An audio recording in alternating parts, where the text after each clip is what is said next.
Hey, what's going on there, everybody? Cloud of Truth here with some more Battlefield 3 Endgame DLC gameplay for you all. And today in this video, I'm going to be breaking down all 4 of the new maps that came with Endgame in Team Deathmatch. Now, if you're not a fan of TDM, by all means, you do not have to watch this video. You can go watch something else, but if you want to see what they look like, be sure to stick around. And what a better way to start off. I mean, I never played TDM on these maps before. That was the first time I clicked to spawn. And there's already a guy shooting me before I can even raise my gun up. That's just great. Thanks, DICE. I love that. I mean, it's just the best feeling in the world. Whatever. Get used to seeing that when playing these maps. It'll happen quite a bit. But I'm not going to go in here and go, bring you guys tactics exactly. You know, this is the best way to play, move this way. Not really. Just going to kind of explain it, go through it, show you all what they look like, the layouts, designs, talk about them a little bit, go through classes, things like that. Because when playing through this, first of all, I would like to say this. This gameplay you guys are watching was recorded, I think this match right here, I believe I woke up about 5 minutes ago, and that's not like a 15 minutes ago, 5 minutes, that's a legit 5 minutes, and so my brain was like, still trying to wake up, my reaction time was really slow, I was still rubbing my eyes, it was just, I have not had a lot of time to play DLC because of midterms. I got to play Tuesday night. It was so confusing though in terms of when it was coming out that it was a hectic night, and I only got to play for a little bit because my PVR screwed up and it wouldn't let me record after a while. So I got this before class, only running on a few hours of sleep. Like I said, it's midterm, so I'm a little bit low on sleep. So I just got this, woke up before class, played through all the 4 maps, 1 round in each of them. And I gotta say, even though the in terms of just the design, obviously, and visuals, they're different. For the most part, they flow and they feel identical to each other. I really don't feel like there's much of a difference, with the exception, I would have to say, of this one right here, Savalon Pipeline. This is the only map I feel is a little bit different than the other 3. For the most part, Savalon Pipeline is going to be your North Shore Canals kind of look-alike. And that's what I honestly feel like DICE was going for in these DLC TDM maps. North Shore Canals, for most of you guys that know, is by far the most played Team Deathmatch map in Battlefield 3. You may not believe it, but it is true. If you go search for TDM maps, the most popular one is going to be North Shore Canals. Probably 500 tickets is going to be the ticket count. Generally, that's what I find. And honestly, it's in terms of just playing and getting gameplay and just having fun and chaos, that's the best TDM map out there. And I think at least it's kind of what it looks like. DICE was trying to go for this again. And personally, this is my opinion, and as just playing through 1 round of each of them, I think they have failed horribly in doing so, if that was their goal. If it's not, well then just disregard what I said. But if their goal was to make a North Shore Canals look alike in each of these 4 maps, I think they did a terrible, terrible job. Now, as you can see there, one of my squad mates right there is climbing the roof, and that is one of the most important things to note before jumping in TDM, especially if you're someone who is on PC or Xbox 360 watching this video. Get ready. There's going to be guys on the roof the whole match, and you'll see me actually get up there for a while. Now you may be thinking to yourself, dude, don't be that guy. Don't be that camping sniper that's up there on the roof. And you guys know I'm not a huge fan of guys that do that. I try not to, just because I don't like to do it, and so I don't like to see people doing it, so I don't do it myself. But I've found that getting on a roof is the only way to catch a break in the action. You got to be on your toes all the time. Here we're going to go jump into some Operation Riverside TDM. You got to be on your toes the whole time if you're on the ground. Guys are spawning to your left, to your right, in front, behind. They're everywhere. These maps are so freaking tiny. Honestly, it reminds me of Close Quarters DLC. And, you know, if these maps, TDM maps, were in Close Quarters, the DLC, I think they'd fit. I really think they would, because it's just, they just feel so chaotic. There's no organization to the map. It's how I've felt, how I've experienced it so far. Now, this is kind of a first thoughts in going through TDM. I'm going to have to play these maps a lot more and get used to them. Like I said previously, I had just woken up, so my reaction thought process while I was playing, I'm by no means on my A game. And by my A game, it's not like anything spectacular. It's just, you know, playing pretty decent. And I was not by any means. I was doing stupid things, making stupid mistakes, and I was getting frustrated because of that. And honestly, it was just my own fault. But for the most part, these maps feel like it's just, you've got to check every single corner like 5 times, because you look once, you look away, and an enemy could have popped up there as soon as you turn your head back. It's just like that all the time. And here I am running in the main building on Operation Riverside, and you guys can tell it's very, very close quarters. But you can avoid that. When choosing a weapon, choosing a class for these maps, it was very difficult to pick out exactly which one I wanted. You know, do I want the fast-firing weapons that I know I can get guys in close quarters? Once again, here another example of the rooftop camper sniper, and that'll be me a little bit later on, you'll see. But once again, just kind of making sure that you guys are aware of that and giving you a heads up before jumping into these TDM maps. But it was really, what do I pick? Do I pick the fast-firing weapons? Do I pick the slow-firing weapons? And you may think to yourself, well, if they're close quarters, pick the fast-firing ones. For the most part, yes. And also, you get ready to see this all the time. That MK3A1 is going to be probably by far the weapon you're going to be killed with the most, just because it's got that new assignment, and it just dominates these maps. If you want to run inside these buildings, get ready. Shotguns are king. If you stay inside the building, and you will destroy everyone with a shotgun. Shotguns, PDWs, are going to just absolutely rip your opponents apart. You know, I don't care what assault rifles you've got. If you got that shotgun, M10, MK3, even a freaking USAS is going to do some damage on these maps.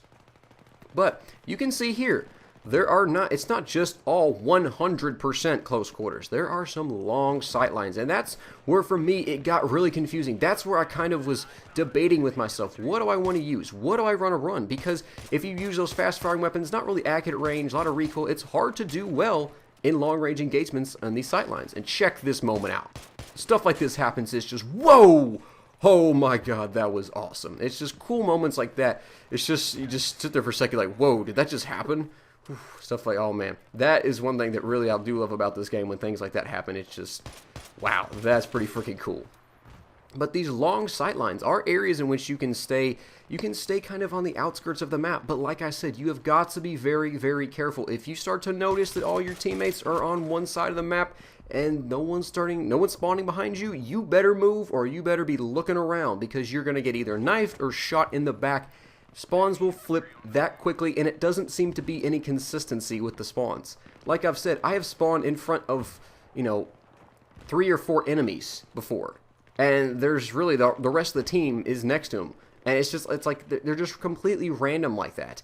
It just doesn't make much sense. So you can stick to the outskirts of the map, use semi-automatic sniper rifles, use weapons like the Scar L, which you can use well out there, L85, AK-74M, AN-94, anything like that, or you can take to close quarters if you want to run the fast-firing weapons really from about the M416, or even weapons like G36 in the engineer class, L85, M27, on up really in terms of fire rate goes. Probably with the M240B as another one, you can run it inside the main building and do fairly well for the most part. Now, as you can see here, I am on top of the roof. Yeah, my rooftop camper sniper, whatever, you can say what you want. The other class besides, I think, Medic, which is usually going to be the best class really in TDM, which, of course, this is a TDM map, this is no exception to it. Medic is going to be your best class. The next best one is Recon. Why? Because if you can get on top of this roof, put that motion sensor down, just watch the minimap. Look at it light up. You are going to get so many spot bonus and motion sensor assists, it's going to be ridiculous. If you want to earn those medals, rank up your Recon class, especially if you're a new player. Perhaps you just bought Battlefield 3 recently. I know some of you guys get tired of hearing, talking to the new players, because most of you that watch the video are pretty experienced, but there are still quite a few new players, guys picking this game up every day. You want to rank up your Recon class. Don't learn to be a camper sniper, but get on top of the roof and put that motion sensor down. You will get so many assists, and you will rank up your Recon class very fast. Now, as you can see here, Operation Riverside, very similar to Savalon Pipeline. Not quite as close quarters on the outside, but it's still very similar with that main central building. And it's got, like I said, a little bit, I would say, longer sight lines than Savalon Pipeline. The map seems to be slightly bigger, and the foliage really can be used well, can be used effectively. If you're someone that kind of wants to move around and be stealthy, be in cover, it's one that'll help you out. That map will help you out a lot, especially if you want to change up with that camo and run something that's kind of more forest look. Now we're going to jump on to KSR Railroads, which was a map that I just... What in the world is going on? It was very confusing to me, because as you can see here, whoa, look at these long lines. I was thinking, okay, good. Here comes a TDM map that's going to be kind of more organized, kind of more not really situational, but better flow to it, not quite as chaotic. Nope, just like the other ones. It's still kind of got that chaotic feel. The maps themselves are just not very big. And if on console, it's just 12v12, if there's so much chaos going on, I have got no clue what it's going to be like on PC. For 64-player servers, it's just, I feel like it's going to be close quarters, you know, Zeba Tower, scrap metal all over again, where it's just utter chaos, and it's just, you don't even know what's going on. It's about that bad. That's kind of how I think it's going to be once it comes out on PC. You can see there from the spawn menu just how small these maps are. These things are itty-bitty tiny, which really doesn't make much sense considering how big the maps are in Capture the Flag game mode. And here on KSR Railroads, like I said, you can see there's longer sight lines. You can use bipods, and that is one thing I would actually recommend on this map, especially if you're going to run with a group of guys, run with a squad, run with not necessarily a full team, but run with some friends. You can set up that bipod and get quite a few kills. Using a M60, which I'm running right here, I've got the flash suppressor on just because I'm a more mobile person. I do have the bipod, not the foregrip. I deploy a bipod, I think, once or twice, maybe you guys can see during this gameplay, and get a couple of kills with it, but you can see there's long sight lines, and you do have cover on either side if you want to set up your bipod, but like I said, just be careful. Enemies can come spawn behind you, they can spawn to your left, spawn to your right, and they will. It's not like this map really is any better in terms of spawns, and that is probably my biggest complaint with these maps, is just the randomness in the spawn. Now, like I've said, this is kind of my first thoughts about these maps, so it's not... my experience may get better, I may learn, once again, I'll play when I'm not so sleepy, when I'm not so tired, and my thought process is just basically not even there. But there's an example of, again, a guy, actually, he was using a bipod for a while, and he did pretty good when setting it up, and here I go, about to deploy my bipod, and you will get quite a few kills when doing so. So if you can kind of keep some teammates around you and do that, you're going to be pretty successful as a support class player. But once again, I don't know if it's... how well my experience will be the second time around. It may be a lot of fun. It may be a chance to get to play with some friends in comm and actually kind of use a bit more tactics, use a bit more strategy-wise in moving across these maps. Because in TDM, for the most part, I feel like there's not a whole lot of strategy involved when, not necessarily, you know, just really trying to win, but just to play. Now, obviously, you can use it, you can go with tactics, things like that. But for the most part, it's just kind of just, you know, man, just go play, have some fun. You don't have to think a whole lot. You don't have to use your brain as much as you would in objective game modes. Obviously, you're playing the game, you don't want to die, but you're not really strategizing and really looking at the bigger picture and trying to figure things out. You're just kind of running around having some fun. And with these maps, it's like I have to be really in tune, really focused in order to see kind of what's going on and plan my movements based on my enemy's position, based on where my friendlies are, based on where my friendlies are not. And that's one of the biggest things I can say. Wherever your friendlies are not, that's where your enemies are going to be. And they're probably going to be spawning out there pretty fast. There's going to be a lot of them popping up. So these maps, you've always got to keep your head on a swivel. Now, as far as what's the best map if you want to run just the slower rate of fire weapons, like I said, you can stick to the outside lines on maps like Savalon Pipeline, on Operation Riverside, but this map, KSR Railroads, if you want to stick to the outsides of the map, probably the main, kind of the central back parts, this is going to be your best place for your long-range weapons, or the best map, I should say, excuse me, for your long-range weapons. I feel, for the most part, that and the next one coming up, because as you can see here, there's just these huge sight lines with the train tracks going down, and it really allows for the longer range weapons to excel and to do very well. Now, I'm still somehow running around here with this M60. I'm surprised I haven't switched just because this thing does fire very, very slow. Now, I would advise you guys jumping in these maps to take things a little bit slower. Don't rush around like I was and being an idiot, because you guys know I do like to rush. I'm not the best at it, really not even that good, but take things slow. Get a weapon you're very comfortable with.